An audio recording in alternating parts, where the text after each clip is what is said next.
Does your kid struggle with big emotions, having them often, getting stuck in them, or having kind of behaviors and reactions to what you suspect are emotions, but they are not acknowledging or dealing with, but you are seeing the behavior as a response? If so, what you are seeing is that they have a need to develop a skill called emotional regulation. Honestly, this is something that we all have to work on, something that I am working on as an adult because I didn't have all of the skill development as a child. And I think most of us can see some of that in ourselves as adults, and we want to help our kids develop the resiliency of able to deal with and cope with the difficult emotions that are surely to come, that we are going to deal with on a daily basis. And of course, our kids that have difficulties with sensory processing, they have sensory issues, they are so much more likely to have emotional regulation difficulties, which is an executive functioning skill. So, how can you help your child develop emotional regulation? This is a huge topic in and of itself, but I want to share 3 specific things that you can literally start doing today after you watch this video and start developing that emotional regulation skill in your child, and maybe even a little bit in yourself too if you have that need just like me. First, I want to tell you a story kind of illustrating what each of these 3 components of emotional regulation can come into play right in the moment when your child is having an emotion that they don't know what to do with or are kind of responding in a big way. So recently, my son had said, "Something is wrong with me." This was about 8 o'clock at night. It was towards the end of his bedtime routine. He had brushed his teeth. He was laying on the floor, and he said it sort of matter of fact. And it caught my attention. And I was tempted to be honest for a second to say, "What do you mean something's wrong with you? You're okay. Let's get up and go to bed." And I think that that is kind of our default. In part, if you're like me and were raised in the 80s and 90s, that this is the fallback that we were taught as well. I was tired at the end of the day. I didn't have much more to give. But thankfully, something inside of me said to ask, "What do you mean? Tell me more about that." "I don't know," he said. "Something is just wrong with me." It was at that moment that I had remembered that just a few minutes earlier, he had said, "I don't want to go to school tomorrow." Now, this has been a theme throughout this whole 3rd grade year of his. It's been a big transition to a different school, and he has struggled all year with just kind of not liking school, not wanting to be there, even though academically he is doing fine. So I said, "Okay, why don't you come up here with me?" I was sitting on the bed, and I could tell that this was probably anxiety, which was an emotion that we had not talked about yet. And so my first step, and the first thing that I want to encourage you to do when your child is struggling with emotions they either don't understand, don't know how to name as my son, or are taking over, is to share your regulation with them.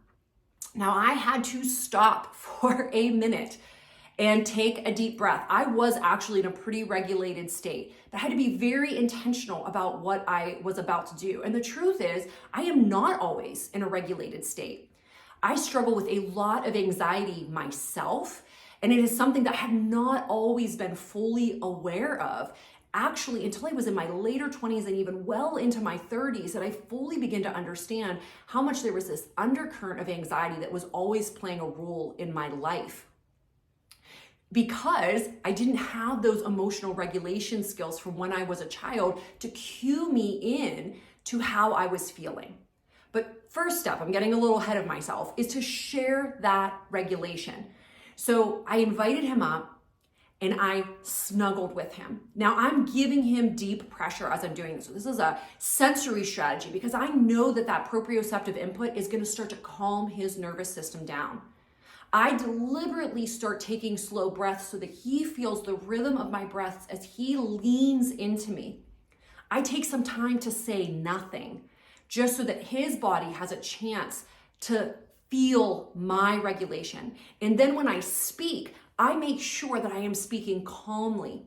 I am in an even tone as I move on to the second strategy for building emotional regulation. I need him to name how he's feeling. Now, I suspected that this was anxiety, but I didn't want to put those words in his mouth yet. I wanted to help him see that connection. I know he's heard that word before, but I wasn't sure if he understood quite what that meant for his body. And potentially, I might have been wrong. So I said, "How are you feeling?" He said, "I don't know." So that told me that that question was too broad for him. So I needed to narrow it in a little bit for him.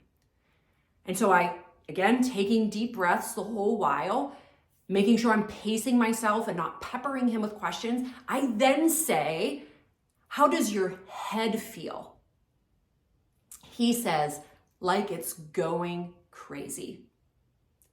I know that feeling when your thoughts are bouncing so fast. And I realized, yes, it surely seemed like I was correct.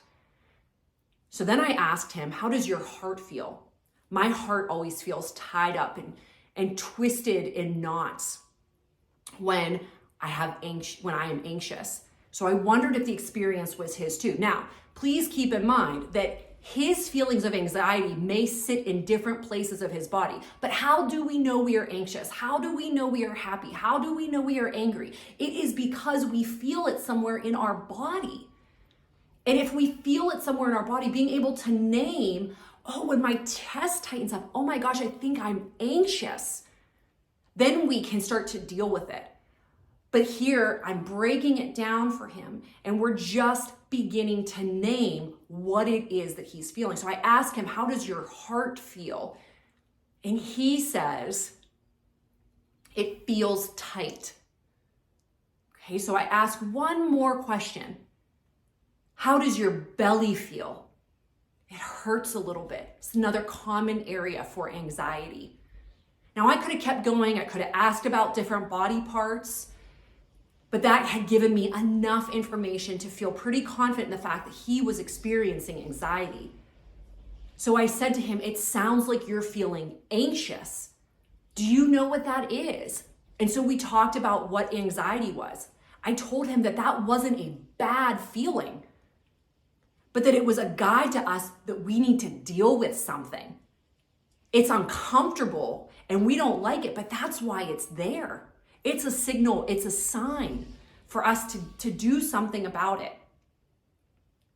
So the third step I then are using sensory calming supports to help him now start to bring his nervous system down so that heart tightness relaxes, so that the thoughts stop going so quickly. And we talked about taking deep belly breaths.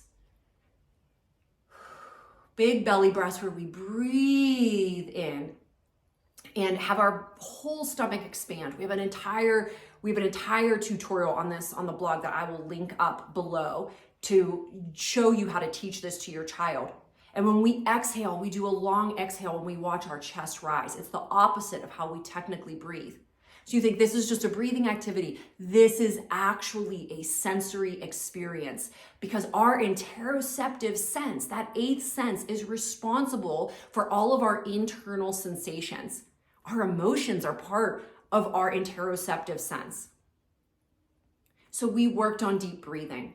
So those three things are, number one, sharing my calm. Number two, naming the feeling. And number three, using sensory strategies, and there are many of them, to help calm the nervous system down. These are three key ways that you can build the skill of emotional regulation in your child. You will use it over and over again. And yes, of course, there are more things we can build on. If you would like to hear more about other emotional regulation strategies you can use when your child is dealing with and struggling with these big feelings, let me know below.